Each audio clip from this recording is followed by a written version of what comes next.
तो जय हिंद दोस्तों, जय भारत, जय बिहार। कैसे हैं आप लोग? उम्मीद करते हैं कि एकदम झकास चकाचक मस्त होंगे। आपका माइंड पूरी तरह से लाइट दे रहा होगा। नहीं दे रहा है तो हम यहाँ पे आपके माइंड को पूरी तरह से प्रकाशित करने के लिए आ चुके हैं, क्योंकि हम यहाँ पे लेकर आ गए हैं NCERT class 11th mathematics set theory प्रश्नावली 1.5। यदि आप हमारे चैनल पे नए हैं, प्लीज़ भाई मेरे इस चैनल को सपोर्ट करो, चैनल को सब्सक्राइब करो। वीडियो देखने के बाद अच्छा लगे तो वीडियो को लाइक ठोको और अपने दोस्तों के बीच शेयर करो। और आप हमारा दिल से केयर करो, इतना ज़्यादा केयर करो कि हम एक से अनेक लोगों का संगठन बना ले और आपका हेल्प करने के लिए हमेशा तत्पर रहे, फ्री ऑफ कॉस्ट, यानी बिल्कुल मुफ्त की, फ्री में। एक बात मैं आपको बतला देना चाहता हूँ। देखो मेरे दोस्त, जो भी हमारे चैनल पे वीडियो अवेलेबल है ना, जो मौजूद है ना, आप यदि उन सारे लेक्चर्स को देखोगे और पूरे यूट्यूब कम्युनिटी में कहीं भी जो क्लास 11th के मैथमेटिक्स पढ़ा रहे हो और उतना सवालों का प्रैक्टिस और उतना शानदार तरीके से, इतना बारीकी से एक एक कॉन्सेप्ट को इतना डिटेल में और इतना डीप में बताए होंगे, उसके बाद कमेंट करना। उनका चैनल का लिंक नहीं तो नेम लिख देना, मैं जाकर सर्च अवश्य करूंगा। लेकिन भाई एक काम अवश्य करना। तो चलिए देखते हैं NCERT solution of exercise 1.5 class 11th mathematics. ठीक, तो चलिए देखते हैं क्या है मेरे दोस्त। सवाल ये कह रहे हैं, मान लीजिए कि मैं मानता हूं मेरे पास किसी प्रकार की संसाधन नहीं है, रिसोर्सेस नहीं है, लेकिन जो है वह इनफ है और इसी में आप लोग सपोर्ट करके कुछ अच्छा खासा बनाइएगा, मुझे पूर्ण भरोसा है। तो चलिए सवाल पढ़ते हैं। मान लीजिए कि U रेफर्स टू, U यहाँ पे क्या दर्शा रहा है? Universal set. U में क्या है? 1 2 3 4 5 6 7 8 9, ये सभी यूनिवर्सल सेट के अंदर एलिमेंट्स हैं। ठीक, और एक सेट A है जिसमें 1 2 3 4, मतलब जो भी सेट A B और C होगा वो सब यूनिवर्सल सेट U का ये A B C सबसेट होगा, उप समुच्चय होगा। उप समुच्चय कहने का मतलब सेट A में जितने एलिमेंट होंगे वो सभी U में होंगे। जैसे देखो 1 2 3 4, तो सब देखो 1 2 3 4 है।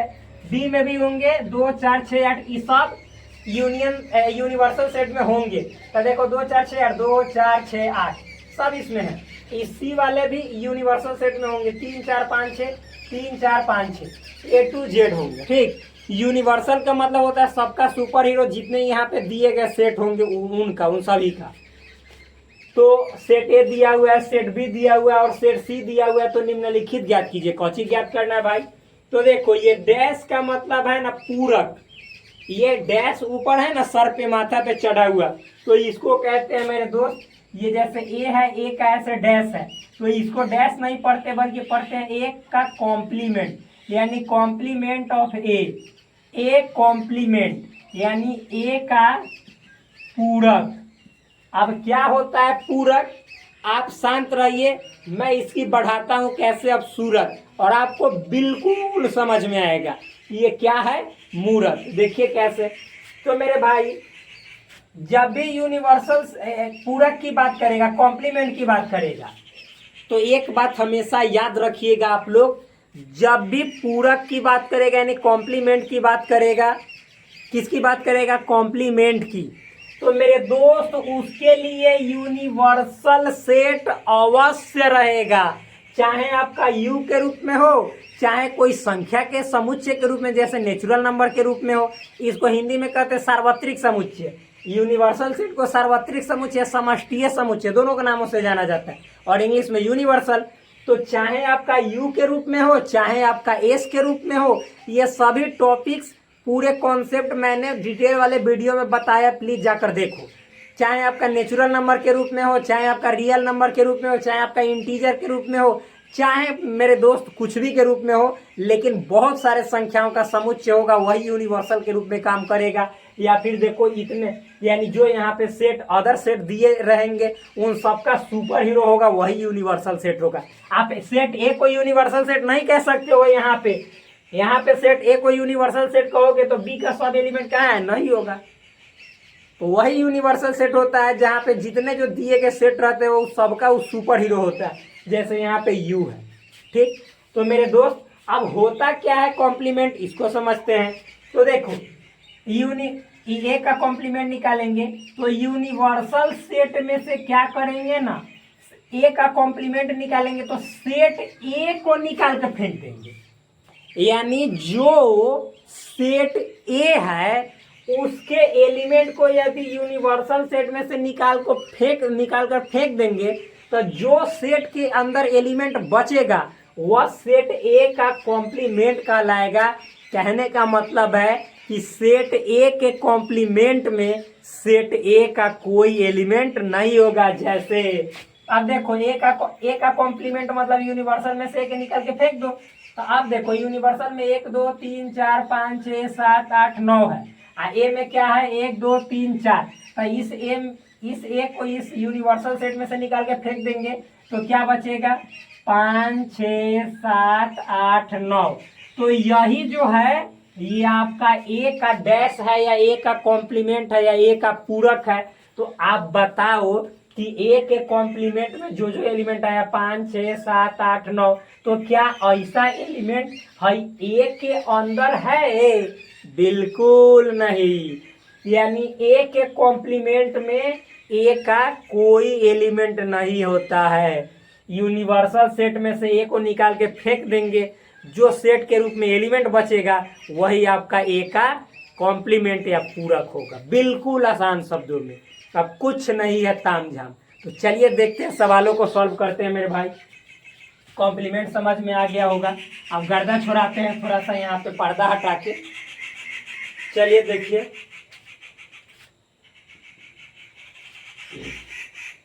तो अब ए का कॉम्प्लीमेंट कहने का मतलब यूनिवर्सल में से ए को निकाल के फेंक दो।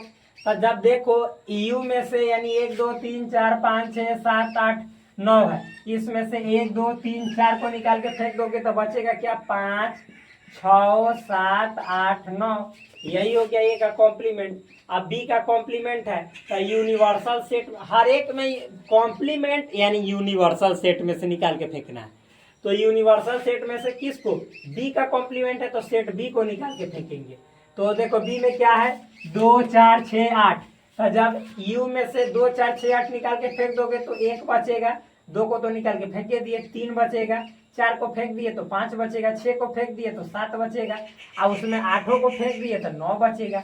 हो गया, यही बी का कॉम्प्लीमेंट है। देखो तो बी के कॉम्प्लीमेंट में हाई बी का कोई एलिमेंट नहीं है। बी में 2, यहाँ पे देखो बी में 2 4 6 8, यहाँ पे 1 3 5 7 9, कहाँ पे बी, कहाँ से बी का एलिमेंट इसमें है? नहीं ना। तो वही बात है। आप देखिए, अब ढेरों सारी इन्फॉर्मेशन मिलेगी यदि आप हमारे डिटेल वाले जो कॉन्सेप्ट का वीडियो है वहां पे देखोगे तब।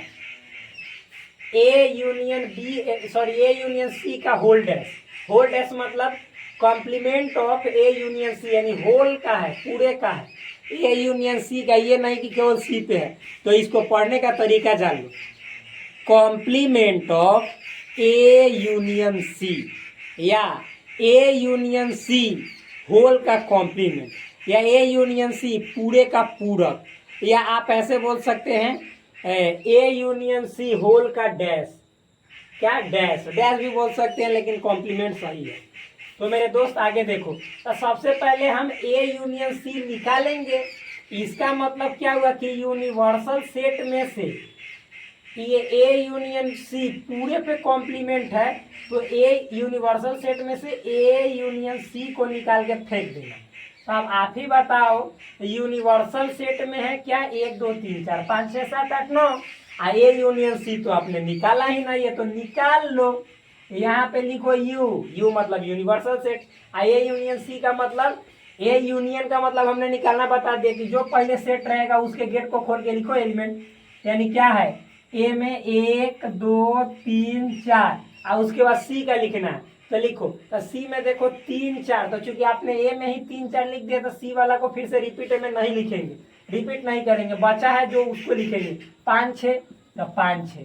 अब देखो, अब इसी लाइन में लिखते हैं, क्योंकि इस लाइन में दूसरा क्वेश्चन है, दूसरा है सवाल।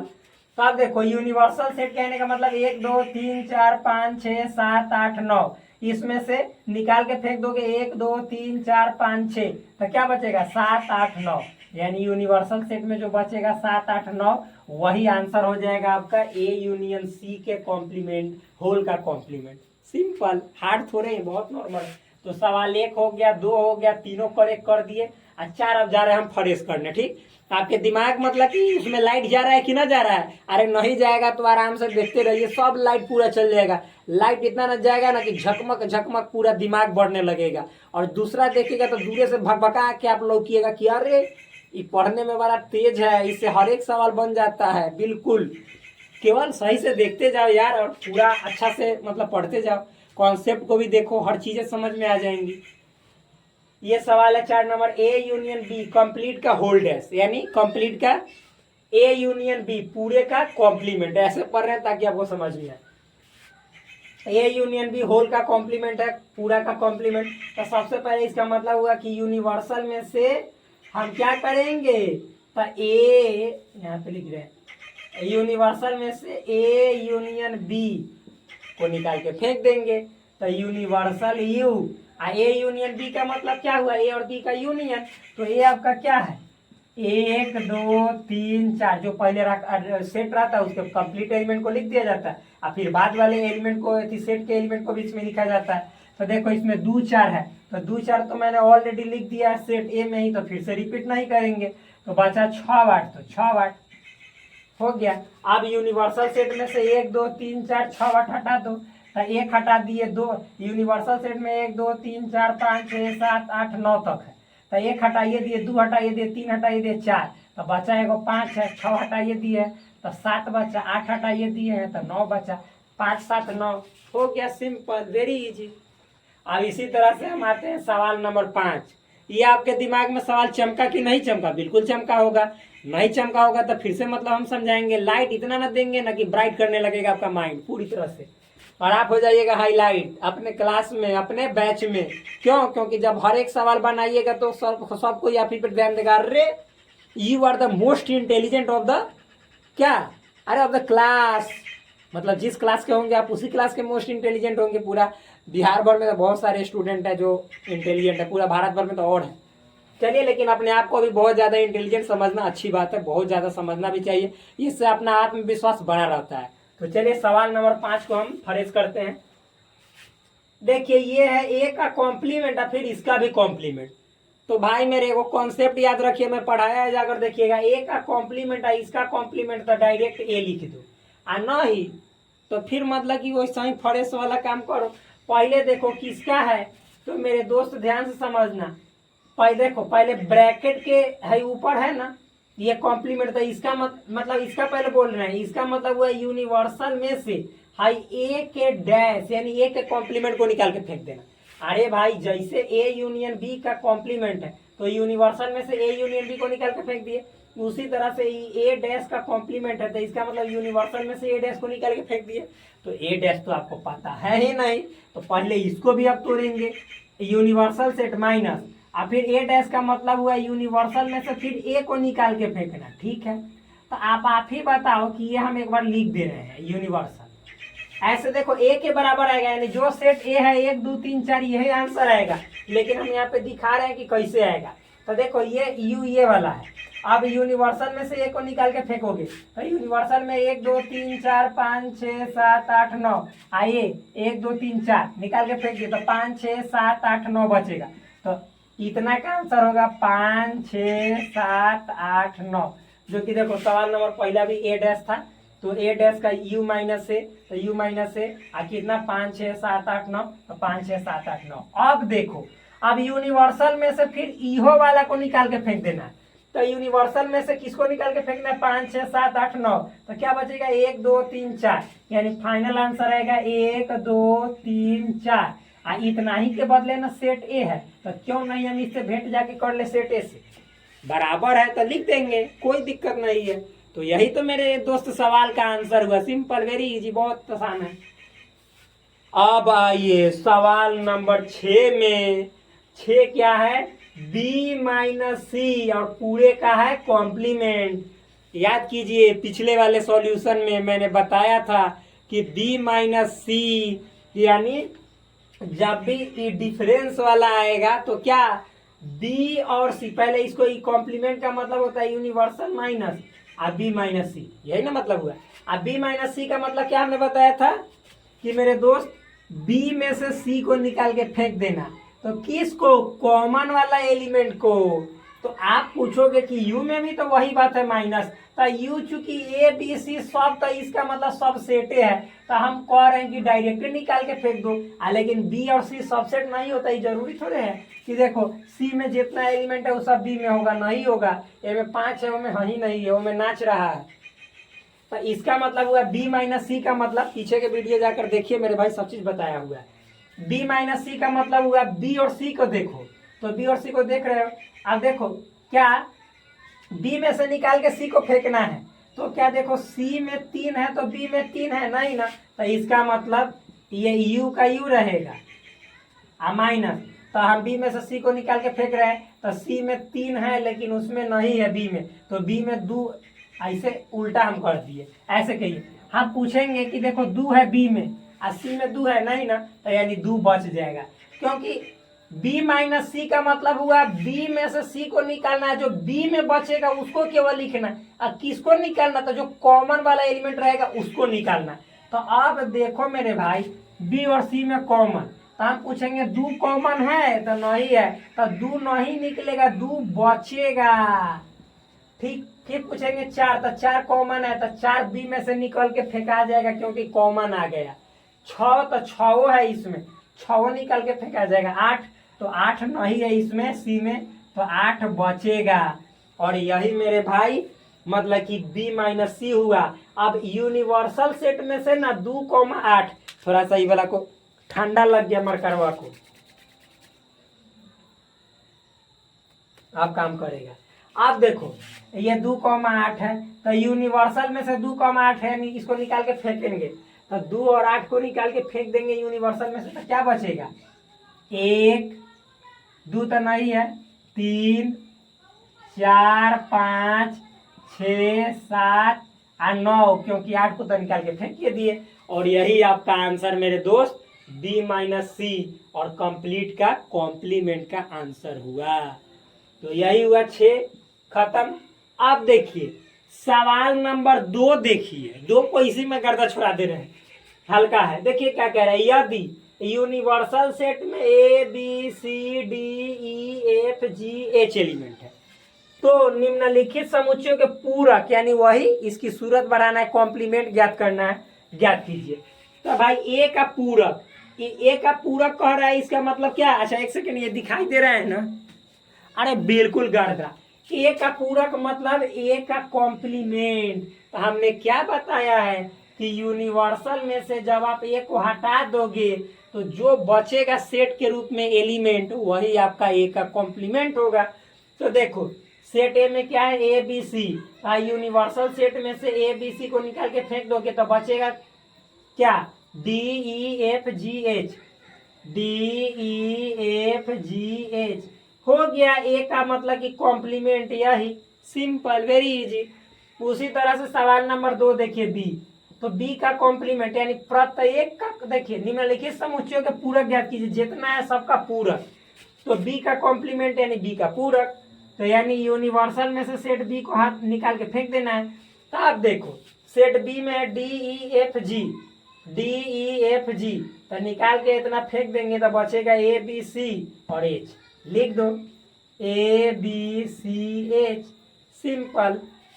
उसी तरह से सी का कॉम्प्लीमेंट मतलब यूनिवर्सल में से सी को निकाल के फेंक दो, तो यूनिवर्सल में है, पहले सी में देखो ए सी ई जी, तो यूनिवर्सल में से ए को निकाल के फेंक देंगे क्योंकि ये है, सी को निकाल के फेंक देंगे, ई को निकाल के फेंक देंगे और जी को निकाल के फेंक देंगे। किसको? ए को, तो ए को इसमें से निकाल के फेंक देंगे, तो बी बचा हुआ है क्योंकि बी को नहीं निकालना है, बी कह रहा है कि हम रहेंगे।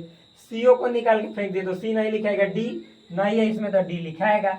फिर जी, ई है ई, तो ई को निकाल के फेंक दिए तो एफ बचेगा।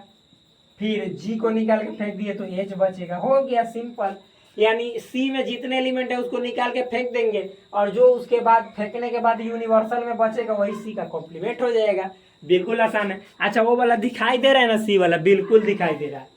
आप देखिए मेरे दोस्त डी, डी का कॉम्प्लीमेंट कहने का मतलब यूनिवर्सल में से डी को निकाल के फेंकेंगे। डी क्या है? एफ जी एच ए, देखो एफ जी एच और फिर ए, ये तीनों को और फिर इसको, तो बचेगा क्या? बी सी डी ई, लिख दो BCDE हो गया ये डी का कॉम्प्लीमेंट। अब दोनों सवाल आपके माइंड में पूरी तरह से लाइट कर रहा होगा, क्योंकि यहाँ पे हमने मतलब कि यहाँ पे आपका क्वेश्चन को पूरी तरह से ब्राइट कर दिया है, तो आपका भाग भी ब्राइट हो जाएगा। अब देखिए सवाल नंबर 3 को देखते हैं, 3 से दर्शन करते हैं। तो चलिए फ्रेंड्स देखते हैं सवाल नंबर 3 क्या है। बहुत ही आसान है, इसमें भी वही आपको निकालना है। क्या? तो देखिए पूरक लिखा हुआ है, प्राकृत संख्याओं के समुच्चय को सार्वत्रिक समुच्चय मानते हुए। मतलब जो आपका प्राकृत संख्या यानी नेचुरल नंबर है, उसको आपको क्या यहाँ पे ट्रीट करना है, बिहेव करना है, उसको as a universal set, universal set treat करना है। किसको? तो नेचुरल नंबर को मानते हुए निम्नलिखित समुच्चयों के पूरक लिखिए।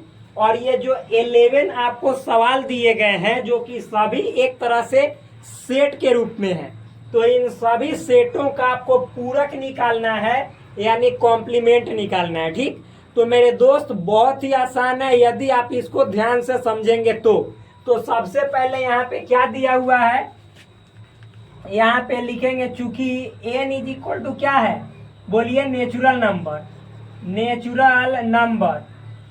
नेचुरल नंबर को ये क्या है, यानी प्राकृत संख्या, प्राकृत आप लिख सकते हैं natural number, set of natural number, set of all natural numbers, यानी इसको मतलब कि हिंदी में लिख सकते हैं तो सभी प्राकृत संख्याओं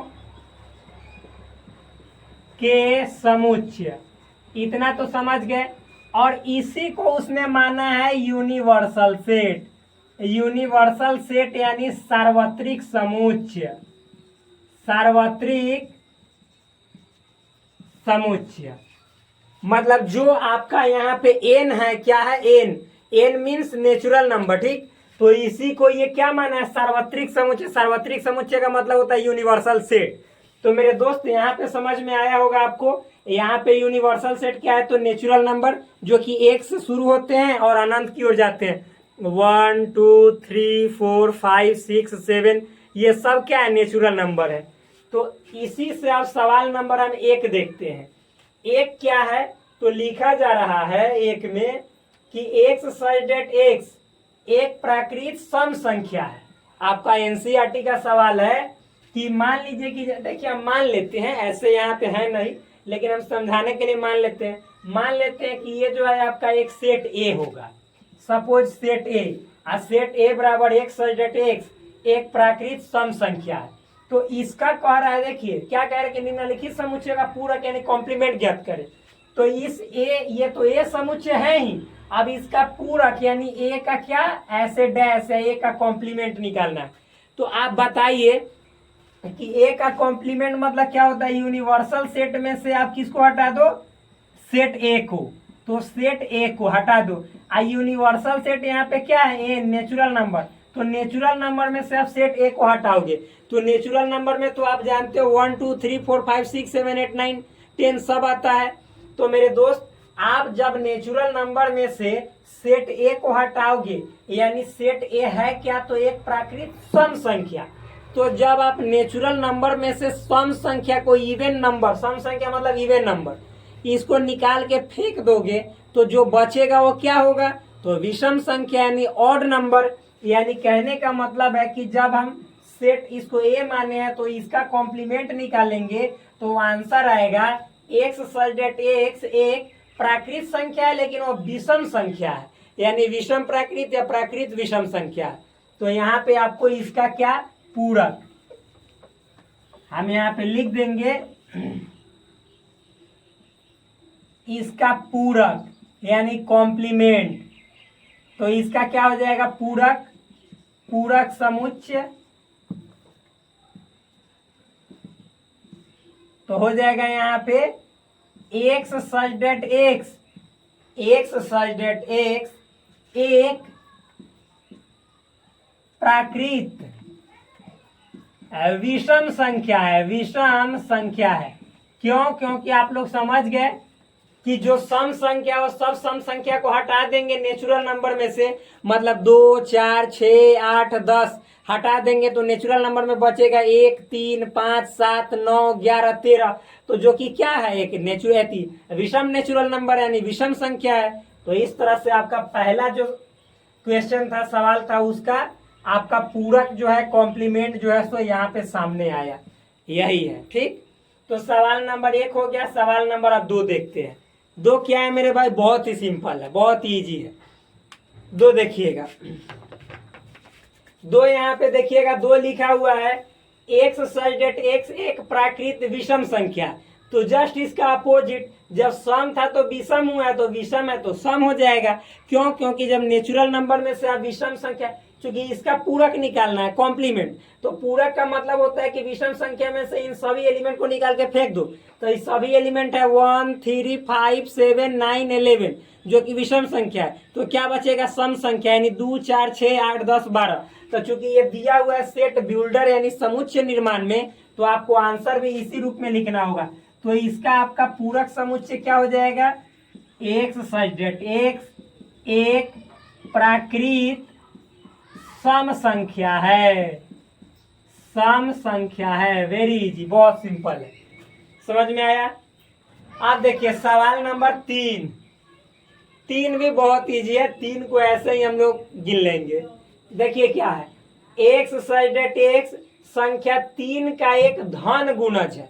अच्छा आप बताइए कि ए में कह रहा है, मतलब कि पहले देखेंगे कि इस सेट में एलिमेंट है तो क्या है, तब तो हम उसका कॉम्प्लीमेंट यानी पूरक निकालेंगे। तो 3 का गुणज है, धन गुणज मतलब प्लस का पारा। 3 का 3, 3 दूनी 6, 3 तिरकी 9, 3 चौका 12, 3 5 15, 3 6 18, डॉट डॉट अनंत तक जाएगा।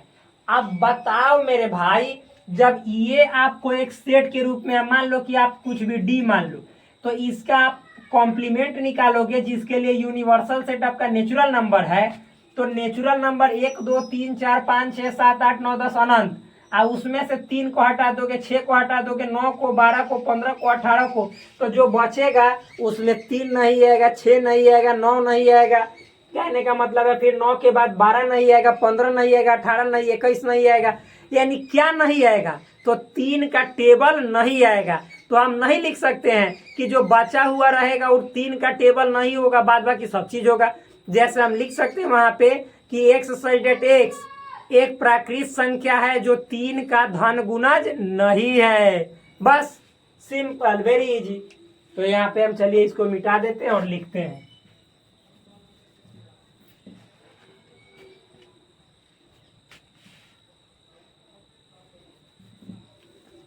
यहाँ पे हम लिखते हैं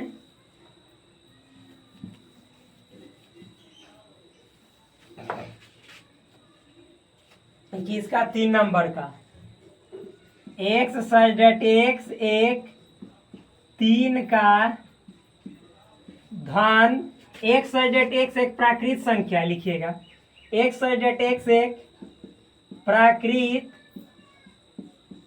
संख्या है जो 3 का धन गुणज नहीं है। सिंपल हो तो गया। जो बचेगा वो भी नेचुरल नंबर होगा, लेकिन वो 3 का धन गुणज नहीं होगा, बल्कि मतलब कि आपको 3 के अलावा जैसे 1 होगा, 2 होगा, 4 होगा, 5 होगा, 7 होगा, 8 होगा, 10 होगा, इस तरह से होगा। ठीक, वेरी इजी, बहुत नॉर्मल है। तो चलिए 3 सवाल को तो मैंने बहुत ही इजी वे में बता दिया। अब हम देखते हैं सवाल नंबर 4 क्या है, वेरी इजी में। तो चलिए इसको मिटाते हैं ताकि हमारे पास स्पेस जगह बन जाए। तो मेरे दोस्त इसको मिटा देते हैं, सब समझ में आ रहा होगा, वेरी इजी है।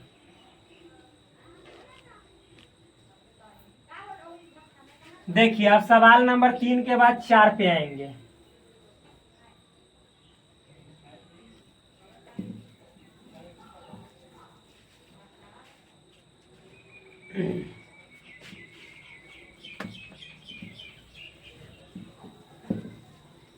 सवाल नंबर 4,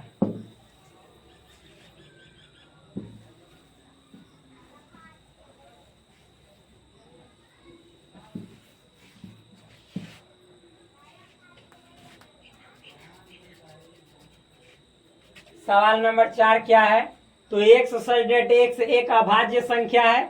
तो मेरे भाई आप ही बताओ कि ये जो ऐसा सेट है जिसमें जितने जो एलिमेंट होंगे मतलब 4 नंबर वाला जो सवाल है वो एक सेट है, सब तो सेट ही है। तो इस सेट में कैसा एलिमेंट है, तो अभाज्य संख्या है, यानी 2, 3, 5, 7, 9 इस तरह से। तो आप ही बताइए कि जब अभाज्य संख्या को हटा देंगे तो जो संख्या नेचुरल नंबर के अंदर बच जाएगा, क्योंकि नेचुरल नंबर में से हटाना है, वही यूनिवर्सल सेट है, तो क्या बचेगा, तो अभाज्य हट जाएगा, 2, 3, 5, 7 इस तरह से 11, तो क्या बचेगा, 1 बचेगा, फिर उसके बाद 4 बचेगा, 6 बचेगा, 8 बचेगा, 9 बचेगा, सब 9 भी बचेगा, क्योंकि 9 तो अभाज्य नहीं है, तो 9 बच जाएगा।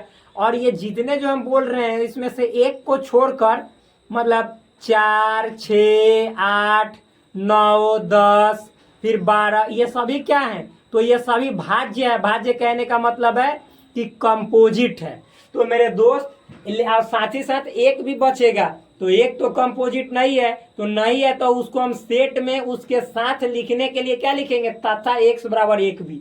देखिए कैसे लिखेंगे, यानी यहाँ पे लिखेंगे इसका पूरक में कि x एक भाज्य प्राकृत संख्या है, भाज्य प्राकृत संख्या है, तथा x के बदले में 1 भी है, x बराबर 1 भी है, ठीक, तथा x बराबर 1, क्योंकि वो भी साथ में तो है। भाज्य आप सिर्फ कह देंगे तो 4 आएगा, 6 आएगा, 8 आएगा, ये सभी आ जाएंगे। लेकिन आप जब अभाज्य हटा रहे हो तो एक भी तो उसमें बच रहा है जो आपका पूरक आ रहा है, तो उस एक को आप भाज्य से नहीं लिख सकते हो, क्योंकि एक जो है सो भाज्य संख्या नहीं है। समझ में आए ना, एक विषम है लेकिन भाज्य नहीं है, इसीलिए। तो चलिए इतना हो गया। अब हम लोग 5 नंबर देखते हैं, ठीक।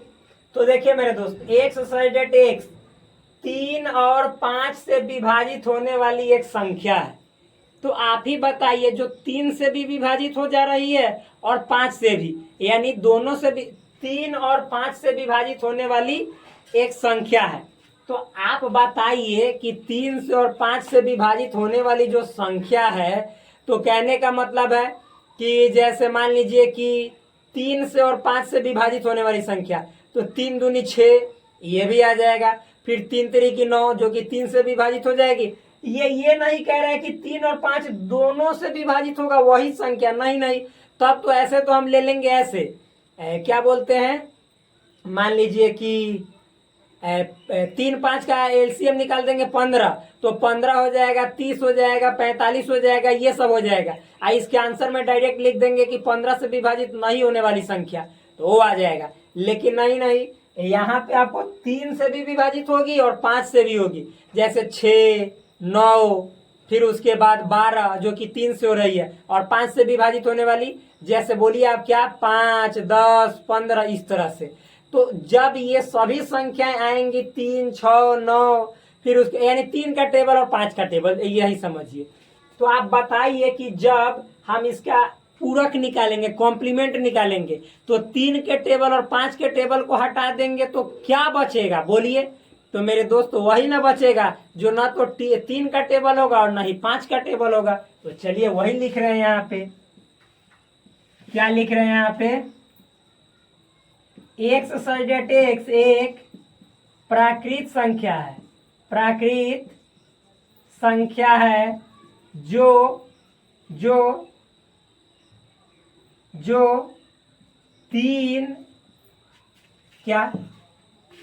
3 से विभाज्य नहीं है, या जो 5 से विभाज्य नहीं है, जो 5 से विभाज्य नहीं है। हो गया सिंपल, ना तो 3 से होगा ना 5 से होगा, सिंपल है, वेरी इजी। तो यही आपका पूरक में, पूरक का मतलब इतना को निकाल के फेंक देंगे तो यही बचेगा, जो ना तो 3 से विभाजित होगा ना 5 से होगा। तो मेरे भाई इतना हो गया। अब सवाल नंबर 6, x एक पूर्ण वर्ग संख्या है। तो अब आप बताओ, ये ऐसा सेट है जिसके अंदर के जो एलिमेंट है वो वर्ग संख्या है, यानी होगा वर्ग संख्या क्या क्या होता है, जैसे 1 है, 4 है, 9 है, 16 है, 25 है, 36 है। तो ये सब इसके अंदर है। अब आप बताइए कि जब आप नेचुरल नंबर में से जब इसका पूरक निकालेंगे तो नेचुरल नंबर में से इसको निकाल के फेंकेंगे, 1 को, 4 को, 9 को, 16 को, 25 को, तो जो बचेगा वो में 1 नहीं होगा, 9 नहीं होगा, 16 नहीं होगा, 4 नहीं होगा, 25 नहीं होगा। यानी क्या नहीं होगा? तो पूर्ण वर्ग संख्या नहीं होगा, बाद बाकी सब चीज होगा। यानी कहने का मतलब है कि इसके आंसर को हम लिख सकते हैं ऊपर वाला जो है कि एक्स सच डेट एक्स, जो मतलब इसका पूरक होगा, एक्स सच डेट एक्स एक प्राकृत संख्या है जो पूर्ण वर्ग संख्या नहीं है। पूर्ण वर्ग संख्या नहीं है। पूर्ण वर्ग संख्या कहने का मतलब है पूर्ण स्क्वायर नहीं होगा, कंप्लीट स्क्वायर संख्या नहीं है। मतलब जब इसमें आपको कंप्लीट स्क्वायर संख्या है तो इसके जो हम कॉम्प्लीमेंट निकालेंगे पूरक, उसमें कंप्लीट स्क्वायर संख्या नहीं, पूर्ण वर्ग संख्या नहीं होगा।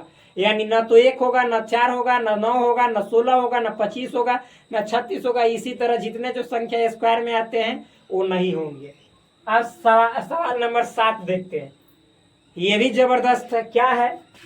एक्स सच डेट एक्स एक पूर्ण घन संख्या है। तो आप ही बताइए, मतलब कंप्लीट क्यूब नंबर है। तो मेरे दोस्त कंप्लीट क्यूब नंबर ये है। तो जब कंप्लीट क्यूब नंबर ये है यानी 1 आता है, फिर उसके बाद 8 आता है, फिर उसके बाद 27 आता है, 64 आता है, 125 आता है, जो कि कंप्लीट क्यूब नंबर है। इसी तरह आगे बढ़ते जाता है। जब आप उसको नेचुरल नंबर में से हटा के निकाल दोगे तो आप बताओ कि वो सब संख्या जो बचेगा निकालने के बाद, वो तो पूर्ण वर्ग मतलब कि जैसे पूर्ण घन संख्या नहीं बचेगा, वो तो बचेगा तो जैसे 2 बचेगा तो 2 तो किसी का पूर्ण घन संख्या होता नहीं है, 3 भी नहीं होता है। यानी जो बचेगा वो पूर्ण घन संख्या यानी कंप्लीट क्यूब नंबर नहीं होगा। तो यही आंसर इसका होगा। एक्स सच डेट एक्स एक प्राकृत संख्या है जो पूर्ण घन संख्या नहीं है। सिंपल हो गया, खत्म। अब देखिए सवाल नंबर 8। 8 क्या है? 8 भी बहुत इजी है। देखिए ये तो और इजी है। आप यहीं पे देखो कि एक्स सच डेट एक्स प्लस 5 बराबर 8, तो ये एक्स प्लस 5 बराबर 8 है, तो ये 5 को उधर ले जाइएगा तो एक्स बराबर 3। तो यानी इसमें केवल 3 है जो इस सेट के अंदर एलिमेंट है। तो आप ही बताइए कि जब आप 3 को निकाल के फेंक दोगे तो जो भी आएगा वो 3 नहीं आएगा। यानी कहने का मतलब है कि एक्स सच डेट एक्स एक, एक्स सच डेट एक्स एक प्राकृत संख्या है, प्राकृत संख्या है तथा एक्स बराबर 3 नहीं है। बस, यानी प्राकृत संख्या तो होगा लेकिन इसमें 3 आया तो इसके पूरक में 3 नहीं आएगा, बाद बाकी सब नेचुरल नंबर आएगा। सिंपल हो गया। अब मेरे दोस्त इसको देखिए, सवाल नंबर 9 को लिखा हुआ एक्स सच डेट 2x प्लस 5 बराबर 9। आप ही बताइए कि जब इसको हल करेंगे तो उधर जाएगा तो 9 में से 5 लेस होगा तो 4, और 2 से 4 दो बार में कटेगा, यानी x का वैल्यू 2 आएगा। तो आप बताइए कि जब x का वैल्यू 2 आएगा, क्या 2 आएगा, तो 2 को हम ऐसे भी लिख सकते हैं। ध्यान से समझिएगा, बिल्कुल इजी है, बहुत ही आसान है। तो मेरे भाई x बराबर 2 आएगा, 2 आएगा ना, तो इसको 2 तरीके से हम लिख सकते हैं। तो बताइए जब x का वैल्यू 2 आया और हमको इसका कॉम्प्लीमेंट निकालना है, पूरक निकालना है, तो नेचुरल नंबर में से 2 हट जाएगा, बाद बाकी जितना नेचुरल नंबर रहेगा वो बच जाएगा।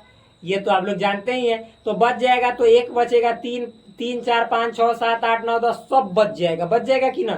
तो यानी इसको हम 2 तरीके से लिख सकते हैं कि एक्स सच डेट एक्स एक प्राकृत संख्या है, प्राकृत संख्या है तथा एक्स बराबर 2 नहीं है।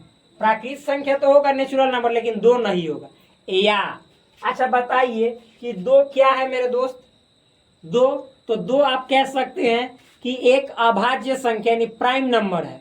लेकिन कैसा अभाज्य है? तो सम अभाज्य है। सम अभाज्य कहने का मतलब है इवन प्राइम नंबर है। तो 2 नहीं होगा, बाद बाकी सब नेचुरल नंबर होगा। तो हम लिख सकते हैं क्या कि एक्स सच डेट एक्स एक प्राकृत संख्या है, एक्स सच डेट एक्स एक प्राकृत संख्या है क्या एक्स सल्जेट एक्स एक प्राकृत संख्या है? जो एक्स प्राकृत संख्या तो होगा, लेकिन जो, ध्यान समझिएगा, सम अभाज्य संख्या नहीं है। ऐसे लिखेंगे यहाँ पे, एक्स सल्जेट एक्स एक प्राकृत संख्या है लेकिन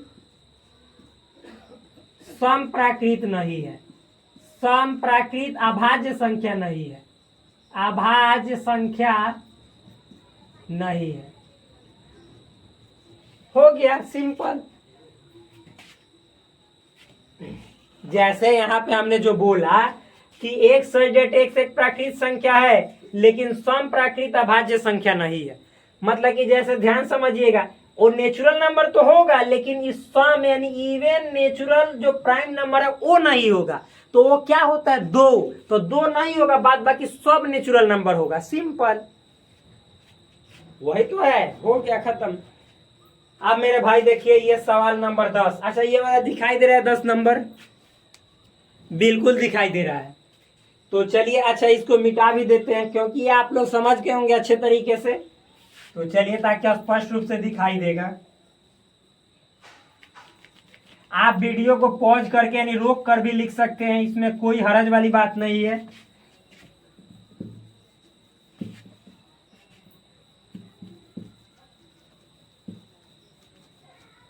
तथा भी आप वहां पे लिख सकते हैं कि एक सल्जेट एक्स एक प्राकृत संख्या है तथा समअभाज्य संख्या नहीं है। बस हो गया, वैसे भी लिख सकते हैं, नो डाउट।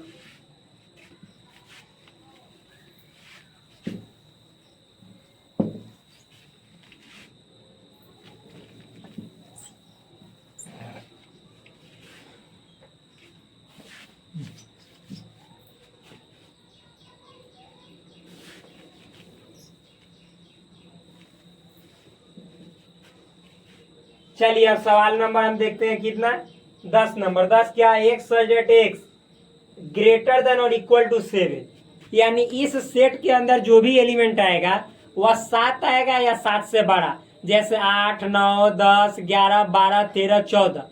तो आप बताइए, जब इसको नेचुरल नंबर में से आप निकाल के फेंक दोगे तो क्या बचेगा?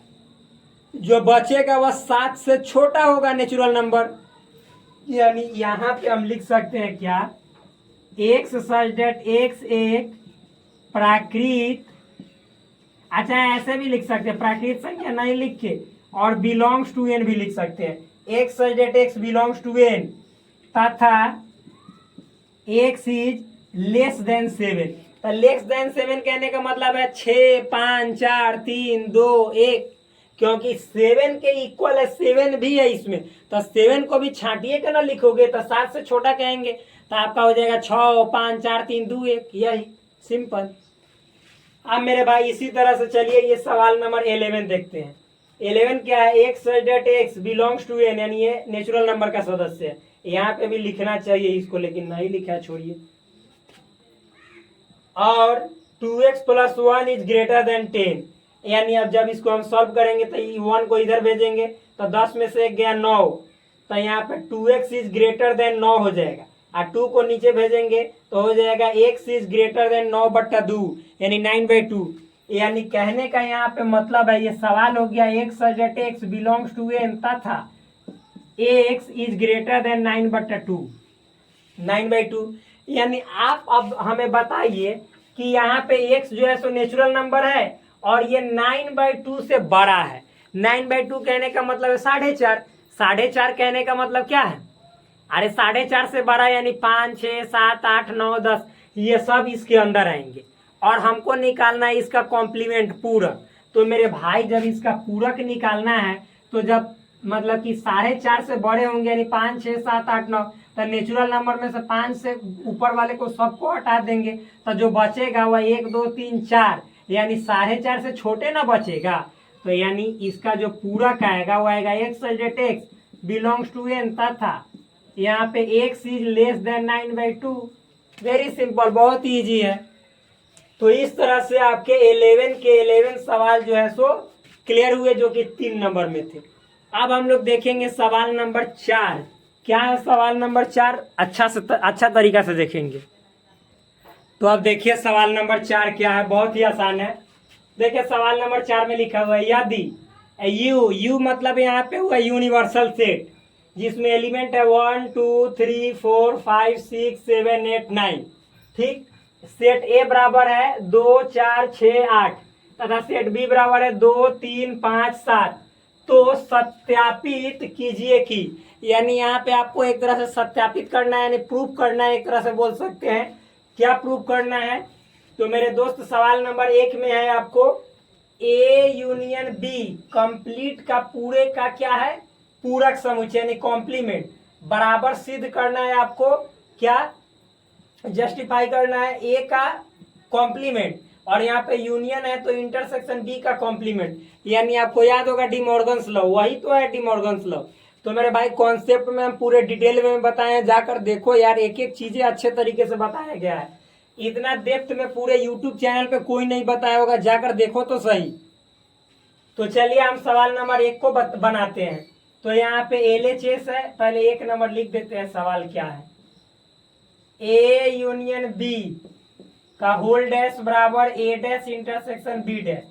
LHS बोलो क्या है? ए यूनियन बी पूरे का ऐसे होल डैश। अब बताओ, ये भी है कि होल डैश का मतलब क्या हुआ? यूनिवर्सल सेट में से ए यूनियन बी को निकाल के फेंक देना है। Universal set A union B होगा क्या? तो जो ए हमने बतलाया है कि ए यूनियन बी का मतलब जो पहले सेट है उसके पूरा एलिमेंट को लिखो 2 4 6 8 और फिर बाद वाला सेट के एलिमेंट को लिखो। यदि बाद वाले सेट में भी पहले जैसे सेट के कुछ एलिमेंट है तो उसको दोबारा मत लिखो, बाद बाकी बचे हुए को लिख दो। तो देखो 2 है तो इसमें ऑलरेडी लिखे हुए तो नहीं लिखेंगे, 3 तो इसमें नहीं है तो लिखेंगे, 5 तो नहीं है तो लिखेंगे, 7 नहीं है तो लिखेंगे। हो गया।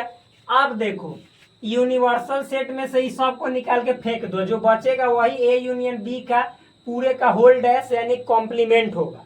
तो मेरे दोस्त जब 2 इसमें से निकाल के फेंकेंगे तो 1 तो बचेगा ही, 4 निकाल के फेंकेंगे या तीनों है, तीनों निकाल के फेंकेंगे तो 2 निकाल के 3 4 फिर उसके बाद 5 6 7 8 सब निकाल के फेंक देंगे, 2 से लेकर 8 तक तो बचेगा 9। तो LHS में आपका 19 आया। अब चलिए हम RHS देखते हैं। ये RHS यहाँ पे दो बार हम लिख दिए हैं, एक क्वेश्चन है, एक यहाँ पे फिर से हमने क्वेश्चन लिखा है।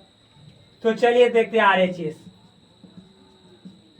ए का कॉम्प्लीमेंट इंटरसेक्शन बी का कॉम्प्लीमेंट। ए का कॉम्प्लीमेंट मतलब यूनिवर्सल में से ए को निकाल के फेंक दो, इंटरसेक्शन जस का तस रखो, फिर यूनिवर्सल में से सेट बी के एलिमेंट को निकाल के फेंक दो। तो यूनिवर्सल में से ए को निकाल के फेंकोगे तो क्या बचेगा? 2 4 6 8 निकाल के फेंक दिए तो 2 4 6 8 तो बचेगा क्या मेरे दोस्त? 1 बचेगा, 3 बचेगा, 5 बचेगा, 7 बचेगा, फिर उसके बाद 9 बचेगा। ये U माइनस यानी ए डैश का आंसर आया। फिर इंटरसेक्शन, अब आप ही बताओ कि यूनिवर्सल में से बी को निकाल के फेंकेंगे तो बी क्या है? 2 3 5 7। तो 2 3 5 7 2 3 5 7 निकाल के फेंकोगे तो 1 4 6 8 9 यानी 1 4 6 8 9 यही बचेगा। बीच में क्या? इंटरसेक्शन। इंटरसेक्शन का मतलब कॉमन, दोनों में कॉमन। तो मेरे दोस्त हम नीचे जाएंगे तो नहीं दिखाई देगा, ऊपर लिख दे रहे थोड़ा। तो दोनों में कॉमन देखो, 1 तो 1 है जी, तो यहाँ पे लिखेंगे 1। फिर दोनों में 3 तो नहीं है, 5 नहीं है, 7 नहीं है, 9 तो 9 बिल्कुल है। तो आप ही देखो कि LHS में भी 19, RHS में भी 19, यानी यहाँ पे LHS बराबर हो गया क्या? RHS। प्रूव। यही तो सत्यापित करना था, मैंने इसको दिखा दिया। समझ में आया? वेरी इजी है, बहुत आसान है। तो चलिए शो करना था कि इसको शो कीजिए LHS बराबर RHS है, तो मैंने शो करके दिखा दिया। तो मेरे दोस्त अब इसको हम मिटाते हैं और सवाल नंबर 2 को बताते हैं, या नहीं मिटाते हैं, इधर बता देते हैं क्या। सवाल नंबर 2 क्या है? A intersection B, A intersection B पूरे का होल डैश बराबर A dash union B dash, A dash union B dash, यही ना। तो आप ही बतलाओ कि यहाँ पे LHS लिखोगे तो LHS में आएगा ए इंटरसेक्शन बी पूरे का होल डैश, यानी यूनिवर्सल सेट में से ए इंटरसेक्शन बी के एलिमेंट को निकाल के फेंक देना है। तब यूनिवर्सल सेट में से ए इंटरसेक्शन बी होगा क्या? तो आप ही बताओ। ए इंटरसेक्शन बी मतलब ए और बी में कॉमन, तो क्या है 2 तो 2, उसके बाद कुछ नहीं, तो यानी 2 कॉमन है तो 2। यूनिवर्सल सेट में से 2 को निकाल के फेंकेंगे तो क्या बचेगा 1 3 4 5 6 7 8 9, यानी 1 3 4 5 6 7 8 9 इतने बच जाएंगे। अब चलिए हम RHS देखते हैं। तो RHS में क्या है, ए का कॉम्प्लीमेंट यूनियन बी का कॉम्प्लीमेंट, यही है ए का कॉम्प्लीमेंट यूनियन बी का कॉम्प्लीमेंट। तो आप ही बताओ ए का कॉम्प्लीमेंट मतलब क्या, यूनिवर्सल में से ए को निकाल के फेंक दो, ठीक इतना हो गया, इसको ब्रैकेट में घेर देते हैं। यूनियन यूनिवर्सल में से बी को निकाल के फेंक दो, क्या। तो आप बताओ यूनिवर्सल में से ए को निकाल के फेंकोगे तो ए क्या है मेरे दोस्त 2 4 6 8, तो 2 4 6 8 को निकाल के फेंकोगे तो 1 3 2 4 6, तब 5 बचेगा 7 बचेगा 9 बचेगा, क्योंकि 2 4 6 8 को निकाल के फेंकना है तो यही सब बचेगा। फिर यूनियन, आप देखो यूनिवर्सल में से बी को, यानी बी में क्या है 2 3 5 7, तो 2 3 5 7 को निकाल के फेंक दोगे तो 1 बचेगा, फिर उसके बाद 4 बचेगा 6 बचेगा 8 बचेगा 9। यूनियन का मतलब दोनों को मिलाना, मिला दो। तो पहले इस सेट में जितना है पूरा को लिख दो, 1 3 5 7 9, 1 तो लिख दिया तो फिर से नहीं लिखेंगे, 4 तो नहीं है तो लिखेंगे, 6 तो नहीं है तो लिखेंगे, 8 तो नहीं है तो लिखेंगे, 9 है तो नहीं लिखेंगे। अब मिलाओ LHS से, 1 तो 1, 3 तो 3, 4 तो देखो यहाँ पे 4 इधर उधर रहने से कोई फर्क नहीं पड़ता है, 5 तो 5, फिर मतलब 6 तो 6, 7 तो 7, 8 तो 8, 9 तो 9, यानी LHS RHS दोनों क्या है बराबर है। यही कहा था हमको लाने के लिए, मैंने LHS RHS बराबर लाके दिखा दिया, प्रूफ सिंपल। तो चलिए ये वाला समझ में आया होगा। अब सवाल नंबर देखते हैं हम 5। ये देखिए ये सवाल बहुत ही जबरदस्त है। क्या है सवाल में बोला जा रहा है, सवाल नंबर 5 में निम्नलिखित में से प्रत्येक के लिए वेन आरेख खींचिए। यानी यहाँ पे अब आपको शुरू हो गया वेन डायग्राम बनाना। वेन डायग्राम आप लोग जानते ही होंगे, कैसे नहीं जानते होंगे तो प्लीज आप हमारे द्वारा जो कंप्लीट एक तरह से सेट थ्योरी का कंप्लीट कॉन्सेप्ट बताया गया उसमें जाकर देखिए, पूरा डिटेल में वेन डायग्राम को समझाया गया है। तो मेरे भाई यहाँ पे समझिएगा, मैं थोड़ा सा आपको बता देता हूँ, हिंट दे देता हूँ। देखिए वेन डायग्राम में जो आयत चित्र होता है रेक्टेंगल, इसको मतलब कि यूनिवर्सल सेट बोला जाता है। आयत चित्र मतलब यूनिवर्सल सेट, और इसके अंदर जो इसके सबसेट होते हैं वो इस तरह से, वो भी इस तरह से अलग अलग जो होते हैं वो ए और ये बी, ये डिसजॉइंट सेट। और फिर जो मतलब साथ में भी होंगे, इसका मतलब ए और बी में कुछ ना कुछ कॉमन है, समझ में आया। और फिर एक केस होता है ऐसे, ये सेट ए है मान लीजिए, ये सेट बी है, तो बी जो है सो ए का सबसेट होता है। तो 3 केस ऐसे बनते हैं, ठीक। तो मेरे दोस्त यहाँ पे देखिए, ये वाला और ये वाला केस हर जगह पॉसिबल नहीं है, लेकिन ये वाला केस आपको हर जगह बनाना रहता है। तो यहाँ पे भी चित्र बनेगा तो यही वाला बनेगा, जहाँ पे जो आयत चित्र मतलब होता है, क्या बोलिए, आयत चित्र का मतलब होता है मेरे दोस्त यूनिवर्सल सेट। और ये जो होता है सेट ए सेट बी, यानी इसके जो सबसेट होते हैं यूनिवर्सल सेट के वो होंगे। बी भी हो सकते हैं, सी भी हो सकते हैं, डी कुछ भी। तो चलिए हम आगे देखते हैं, इसको मिटाते हैं, सॉल्व करते हैं। सवाल नंबर कितने हैं, इसमें कितने सवाल हैं, 4 हैं। ए यूनियन बी का होल डैश, तो देखिए ये क्या डी मॉर्गन्स लॉ वाला है। ए यूनियन बी का होल डैश कहने का मतलब ए डैश इंटरसेक्शन बी डैश, तो 1 में ये है 2 में ये है, यानी कहने का मतलब जो सवाल नंबर 1 का डायग्राम बनेगा वेन आरेख, वही वेन आरेख 2 का भी बनना चाहिए। तो देखिए हम दिखाते हैं, अलग अलग तरीका से दिखाएंगे बना के। तो देखिए 1 नंबर का ए यूनियन बी पूरे का क्या है मतलब कॉम्प्लीमेंट, तो इसका मतलब क्या हुआ मेरे दोस्त, यूनिवर्सल में से ए यूनियन बी को निकाल के फेंकना, ठीक। तो देखो इसको 2 स्टेप में बनाएंगे, ठीक।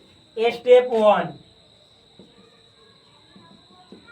आपको सबसे पहले यूनिवर्सल सेट ऐसे ये आयत चित्र के लिए बना लेना है, मतलब आयत चित्र के लिए नहीं, ये आयत चित्र यूनिवर्सल सेट होता है। और इसके अंदर कितने सेट है, तो ए बी है, तो ए बी ऐसे बना लेना है, ए बी।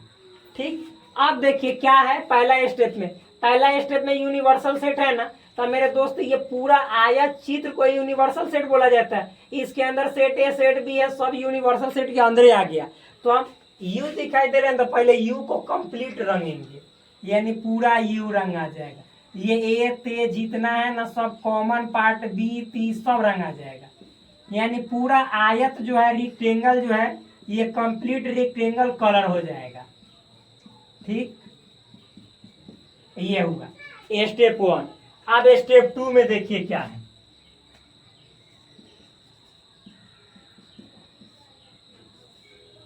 चित्र बनेगा सेम वैसा ही, यानी ये यूनियन यू मतलब कि जो आयत चित्र होगा यूनिवर्सल सेट होगा, और फिर इसके अंदर दो सेट हो गए, एक ए हो गए एक बी हो गए।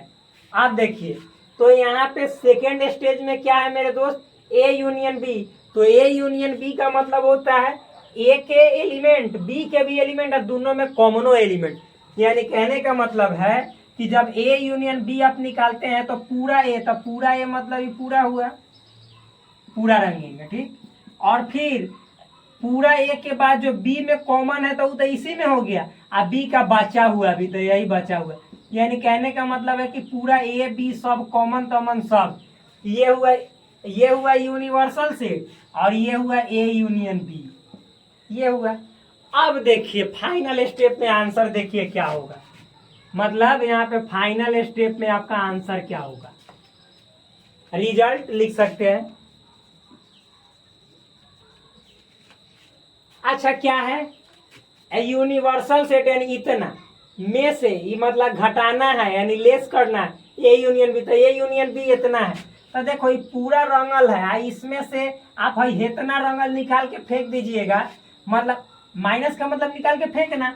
तो जैसे हम कह रहे पूरा रंगल में से हई वाला रंगल निकाल के फेंक दीजिएगा, ये मतलब हई रंगल का इसमें नहीं रखना है, निकाल के फेंकना है, तो केवल बाहरी वाला न रंगल बचेगा।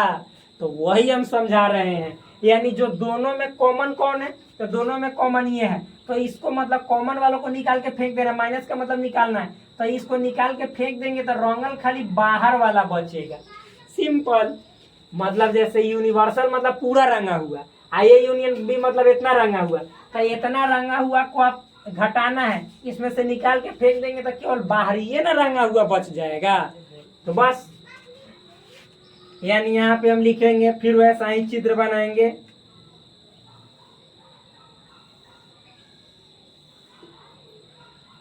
यहाँ पे यूनिवर्सल सेट, ये ए हो जाएगा, ये बी, ए बी, और इसको निकाल के फेंक दिए हैं तो बाहर वाला रंग आएगा, यानी केवल ये सब जो बचा हुआ है वो।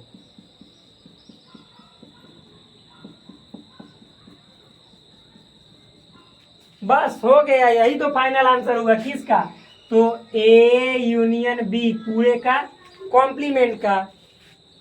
सिंपल। तो मेरे भाई इतना समझ में आया। अब देखिए इसी का जस्ट ये सॉल्यूशन है, मतलब इतना ही बराबर इतना होता है, तो इतना का जब ये फाइनल आंसर आया तो इसका भी वही वैसा ही आना चाहिए। तो चलिए बनाते हैं, नीचे बनाते हैं, छोटा छोटा बनाएंगे ताकि नीचे ज्यादा बड़ा बनाएंगे तो आपको नहीं दिखाई देगा।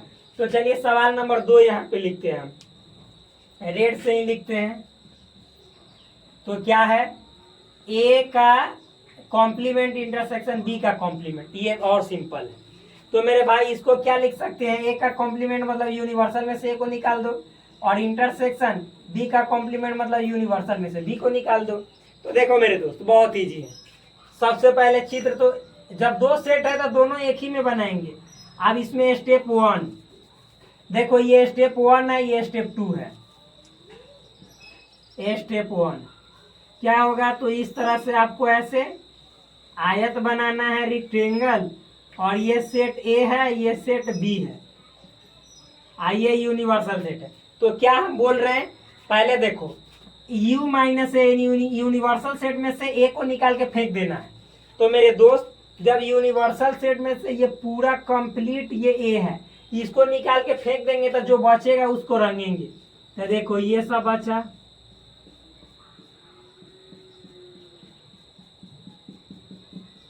और ये बचा ना, क्योंकि ए को निकाल के फेंकना है। ठीक, इतना समझ में आया। यानी ये रेड से कर देंगे तब समझ में अच्छा है। ये अब हम देखेंगे स्टेप 2। स्टेप 2 क्या है? तो स्टेप 2 में यूनिवर्सल में से बी को निकाल के फेंकना है। सबका बारी आता है समय समय पे। देखो अब पहले ए निकाल के फेंका गया था, बी को निकाल के फेंक दिया। ये सेट ए है, ये सेट बी है। Set A set B. अब देखो यूनिवर्सल में से सेट बी को निकाल के फेंकेंगे, यानी तो बी को निकाल के फेंकेंगे, ये पूरा बी है। तो जो बचा क्या बचा? तो यहाँ पे बचा ये बच जाएगा पूरा, और ये बाहर वाला पूरा बच जाएगा।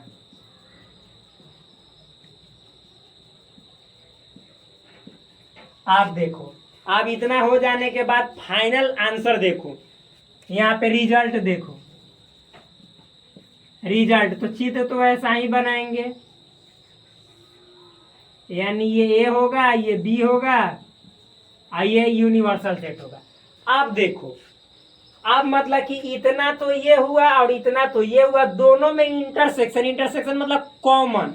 तो आप बताओ मेरे भाई, हम पूछेंगे कि बाहर वाला तो इसमें भी है और बाहर वाला इसमें भी है, तो बाहर वाला कॉमन है? तो आप कहेंगे बिल्कुल कॉमन है। यानी ये बाहर वाला पूरा इसमें भी रंगल है, बाहर वाला इसमें, इन दोनों में कॉमन बाहर वाला है। तो चलो बाहर वाला रंग देते हैं।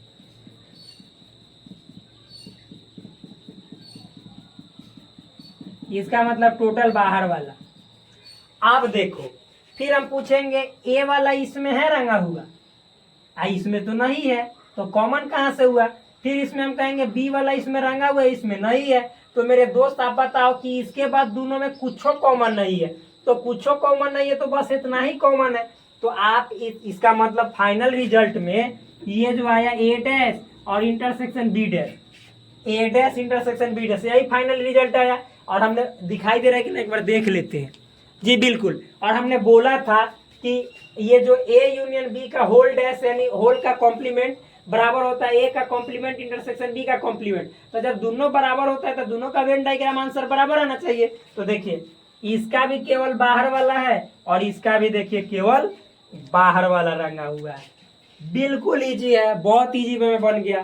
तो देखिए कितना आसान है, सिंपल है कि ना है? बिल्कुल सिंपल है। तो चलिए इसी तरीके से हम सवाल नंबर 3 को और 4 को करते हैं पार। ठीक, तो यहाँ पे इसको मिटाते हैं और अगला देखते हैं।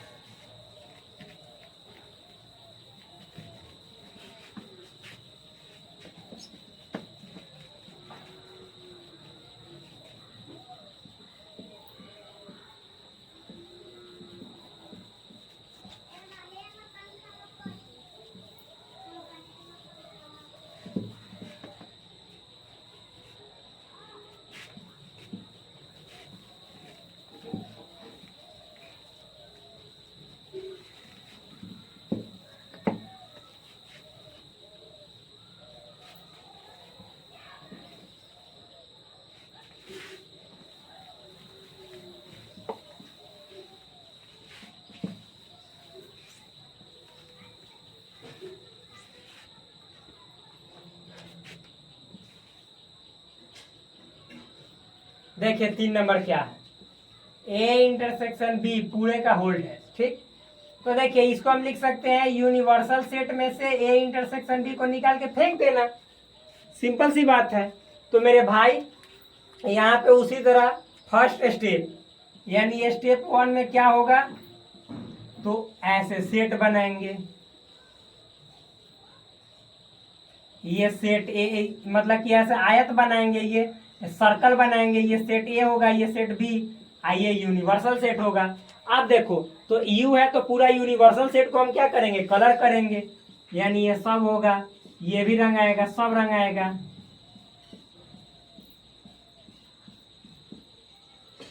कितना हुआ, यानी ये यू हुआ। समझ में आया? फिर स्टेप 2 में हम आएंगे। स्टेप 2 में क्या होगा मेरे भाई, तो इस तरह से आपका वैसा ही फिगर ड्रॉ होगा। और यहाँ पे ये एक होगा सर्कल, एक दूसरा सर्कल, ये ए को दर्शाएगा, ये बी को, ये यूनिवर्सल सेट को। आप देखो इसमें A intersection B, A intersection B कहने का मतलब है कि केवल कॉमन वाला। तो कॉमन वाला तो केवल यही है दोनों में, तो केवल ये रंग आएगा। ठीक, अब देखो आप लोग बिल्कुल समझ गए होंगे। यहाँ पे हम फाइनल रिजल्ट लिखते हैं, यानी रिजल्ट लिखिए ना, फाइनल से क्या मतलब है। तो देखिए ऐसे बनाएंगे, फिगर ड्रॉ करेंगे ऐसे, और देखिए मेरे भाई यहाँ पे दो सर्कल होगा जो कि ये पहला सेट ए को दर्शाएगा, दूसरा सेट बी को दर्शाएगा, और ये जो रेक्टेंगल होता है, आयत होता है, वो यूनिवर्सल सेट को दर्शाता है।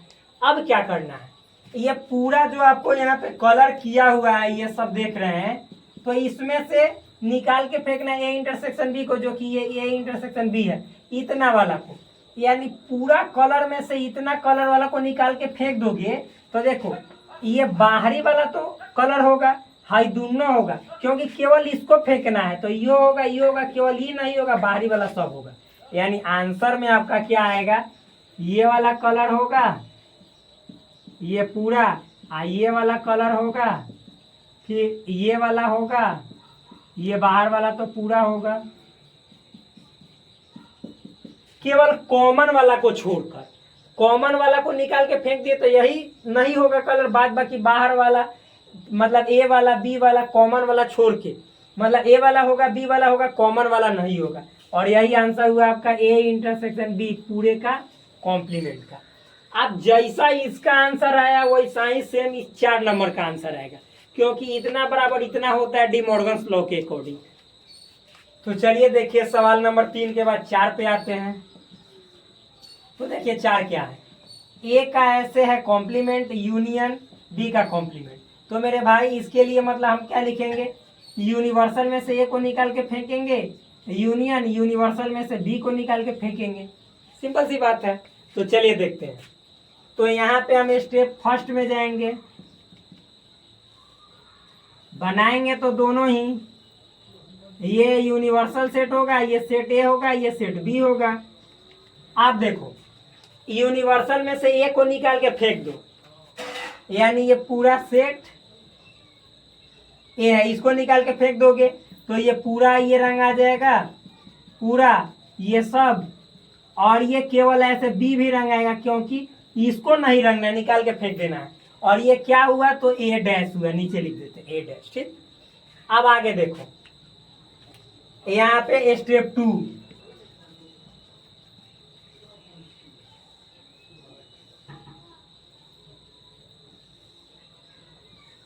ये ए है ये बी है, सेट ए सेट बी, ये यूनिवर्सल सेट। ठीक, अब इसमें क्या करना है, यूनिवर्सल सेट में से बी को निकाल के फेंकना है। तो बी ये है आपका, तो इसको निकाल के फेंकोगे तो बाहर वाला पूरा रंग आएगा, और ए वाला भी ऐसे रंग आ जाएगा, ये वाला नहीं रंग आएगा, बाहर वाला कंप्लीट रंग आ जाएगा, बस सिंपल। अब देखो तो ये हुआ बी डैश। अब हम रिजल्ट जो फाइनल रिजल्ट हमारा आया वो कैसा आया, तो यहाँ पे देखिएगा ये ऐसे, मतलब हम फिगर तो ऐसा ही ड्रॉ करेंगे, ये सेट ए हुआ, ये सेट बी हुआ, ए और ये बी, और ये यूनिवर्सल सेट। ये वाला अच्छा दिखाई दे रहा है कि ना, बिल्कुल दिखाई दे रहा है।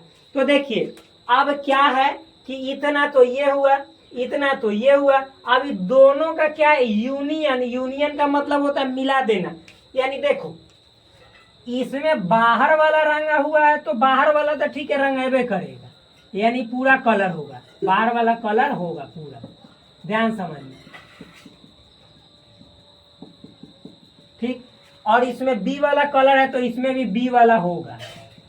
ठीक, अब देखो इसमें देखो बाहर वाला है तो एक बार कलर कर दिए, और फिर ए वाला भी है, तो यूनियन का मतलब है कि जो कॉमन रहता है उसको तो लिखबे करेंगे एक बार, और जो नहीं है उसको भी लिखते हैं। तो उसी तरह से ए वाला ना हम फिर इसमें जोड़ देंगे तो ये भी वाला हो जाएगा।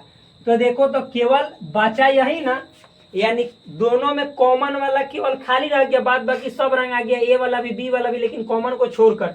और यही हुआ किसका आंसर, तो बोलिए ए का कॉम्प्लीमेंट यूनियन बी का कॉम्प्लीमेंट, ए का कॉम्प्लीमेंट यूनियन बी का कॉम्प्लीमेंट।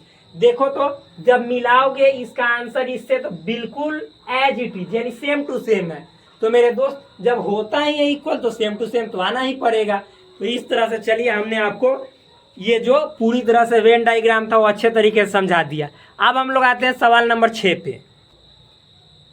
देखिए फ्रेंड्स ये और इजी सवाल है। सवाल नंबर 6 लिखा हुआ है, मान लीजिए कि किसी समतल में स्थित सभी त्रिभुजों का समुच्चय सार्वत्रिक समुच्चय U है। मान लीजिए जैसे ये समतल है बोर्ड, ठीक, तो इसमें जितने जो त्रिभुज होंगे उन सभी त्रिभुजों के समुच्चय को, चाहे वो किसी प्रकार का त्रिभुज हो, जैसे समकोण त्रिभुज हो, अधिक कोण त्रिभुज हो, न्यून कोण त्रिभुज हो, ये सब आप लोग जानते होंगे। Acute angle triangle, right angle triangle, ये सब जानते हैं कि ना, ऑब्ट्यूज एंगल ट्रीएंगल, या फिर समबाहु त्रिभुज हो, फिर समद्विबाहु त्रिभुज हो, फिर मतलब विषम बाहु त्रिभुज हो, आप लोग नहीं जानते हैं, स्केलियन ट्रीएंगल, फिर मतलब कि स्केलेट्रल ट्रीएंगल, ये सब जानना चाहिए। तो जब समबाहु त्रिभुज यानी सब प्रकार का त्रिभुज इस मतलब बोर्ड पे रखा हुआ है, ठीक। अच्छा, जिसको यू कहा गया, यू मतलब यूनिवर्सल सेट, जिसमें हर एक प्रकार के त्रिभुज ट्रीएंगल आ जाएंगे। अब देखिए, यदि ए उन सभी त्रिभुजों का समुच्चय है जिनमें कम से कम एक कोण 60 डिग्री से भिन्न है, तो सबसे पहले देखिए यू लिख लेते हैं। यू क्या है? सेट ऑफ ऑल ट्रीएंगल्स, लिख लीजिए ऐसे ही सिंपल भाषा में, यानी सभी त्रिभुजों का समुच्चय है, ठीक। और सेट ए क्या है? तो देखिए उन मतलब सेट ए जो है उन सभी त्रिभुजों का समुच्चय जिनमें कम से कम एक कोण 60 डिग्री से भिन्न है, यानी त्रिभुजों का समुच्चय जिनमें कम से कम एक कोण 60 डिग्री से भिन्न है, यानी हम बोल सकते हैं इंग्लिश में, यानी सेट ऑफ ट्रीएंगल्स इन विच मतलब at least one angle is different from 60 degree. Simple है, वेरी इजी है, समझिएगा। ये ए है, सेट ए। तो अच्छा बताइए आप ही कि 60 डिग्री से एक कोण ऐसा होगा जो 60 डिग्री नहीं होगा, यानी मान लीजिए ध्यान से कम एक कोण ऐसा होगा जो 60 डिग्री से भिन्न होगा। सेट ए में कह रहा है कम से कम एक एंगल ऐसा होगा जो 60 डिग्री से भिन्न होगा। मान लीजिए कि जैसे एक कोण को आपको 60 लेना ही नहीं है, एक कोण को 60 लेना ही नहीं है, बाद बाकी आप दो कोण को 60 ले सकते हैं, लेकिन फिर तो आप कहिएगा कि इसको 60 लेंगे, इसको 60 लेंगे, तो ये तो 60 ही होगा। क्यों? क्योंकि त्रिभुज के तीनों कोणों का योग 180 डिग्री होता है, तो 60 60 120, और फिर मतलब कि कितना हो गया आपको, ये हो गया आपको ऐसी 60, तो कहेंगे कि 180 हो जाएगा। नहीं नहीं, इसको 60 नहीं लेना है, तो मान लीजिए कि आप यहाँ पे जैसे मतलब यहाँ पे समझिएगा, इसमें से आप दो को कोण 60 ले लो, लेकिन एक कोण 60 मतलब ऐसा होगा जो 60 लेना ही नहीं है, चाहे कोई हो, तो आप कहोगे कि ये तो मतलब फिर तो दिक्कत वाली बात हो जाएगी कि इसमें जो आएगा केवल ऐसा ही आएगा कि मान लेते हैं कि इसको 45 ले लेते हैं, क्या इसको 45 और इसको ले लेते हैं 45, तो ये हो जाएगा आपका 45 45 90, तो ऐसे बनेगा, तो ये हो जाएगा 90। तो इसमें मतलब कि कम से कम मतलब मिनिमम एटलीस्ट वन एंगल ऐसा कोई नहीं है जो 60 डिग्री है, सब 60 डिग्री से अलग है। तो आप कहेंगे कि हाँ देखो, कम से कम एक कोण 60 डिग्री से भिन्न, भिन्न कहने का मतलब 60 डिग्री नहीं हो, कम से कम उसमें तो एक वो ऐसा कोण जरूर हो जो 60 डिग्री नहीं हो, अधिक से अधिक का कोणों नहीं हो 60 डिग्री, तब तो और मजा है। तो यानी इस ए में इस 60 वाला ये तीनों 60 वाला नहीं आएगा इस ए में, आ तीनों 60 वाला नहीं आएगा, बाद बाकी दुनिया का हर एक ट्रीएंगल आ जाएगा। आ तीनों 60 वाला कहने का मतलब क्या? समबाहु त्रिभुज, समबाहु त्रिभुज, ये ना सेट ए के अंदर नहीं आएगा, बाद बाकी दुनिया का हर एक ट्रीएंगल सेट ए के अंदर आ जाएगा। और कह रहा है कि तो अब इतना हो गया तो इसका आपने कॉम्प्लीमेंट निकालना है। तो मेरे दोस्त, पूरा दुनिया के सब ट्रीएंगल में से आप सेट ए यानी वैसा ट्रीएंगल जिसमें समबाहु नहीं हो, बाद बाकी सब हो, तो उसको निकाल के फेंक दोगे तो जो बचेगा उस समबाहुए ना बचेगा, समबाहु त्रिभुजों का समुच्चय यही ना बचेगा। सिंपल तो है, बहुत इजी है, तो यही आपका बच जाएगा, बाद बाकी दुनिया का हर एक ट्रीएंगल जो सेट ए में रहेगा वो निकल के फेंका जाएगा। बस हो गया। इसको पूरा डेप्थ में देखना है तो मेरे दोस्त आप जाकर हमारे द्वारा जो बताया हुआ सवालों का महा प्रैक्टिस है उन सभी में आप बिल्कुल देख सकते हैं बिना एनी मतलब कि किसी भी डाउट के, हेजिटेशन के। उसमें त्रिभुज के टाइप्स बताए गए हैं, कितने टाइप्स के त्रिभुज होते हैं, त्रिभुज किसे कहते हैं, पूरा भाई उसमें डिटेल में बताया गया। यहाँ पे हम सॉल्यूशन प्रोवाइड कर रहे हैं तो आपको डिटेल में जानने के लिए वहां पे देखना पड़ेगा, जो कि हमारे द्वारा सेट का ही प्रैक्टिस करवाया गया सवालों का, जाकर देखिए। तो चलिए अब सवाल नंबर हम लोग देखते हैं कितना, 7। तो मेरे भाई देखिए 7 नंबर के लिए मतलब कि थोड़ा सा अंधेरा हो चुका है, तो चलिए इसको 1.6 में बताएंगे, उस समय हम बता देंगे। लेकिन याद रखिए जो ओल्ड एनसीईआरटी है उसके अकॉर्डिंग 1.6 है, लेकिन जो आज का भी नया जो एनसीईआरटी है, न्यू एनसीईआरटी, उसमें 1.6 नहीं है, लेकिन वो भी जरूरी है। तो मैं आपको अवश्य 1.6 का सॉल्यूशन प्रोवाइड करूंगा। तो चलिए उसी में मैं इस सवाल को ले लूंगा, ठीक है। तो चलिए मिलते हैं, तब तक के लिए धन्यवाद, नमस्कार, bye bye, take care. Please channel को सब्सक्राइब कीजिए, वीडियो अच्छा लगे तो लाइक कीजिए।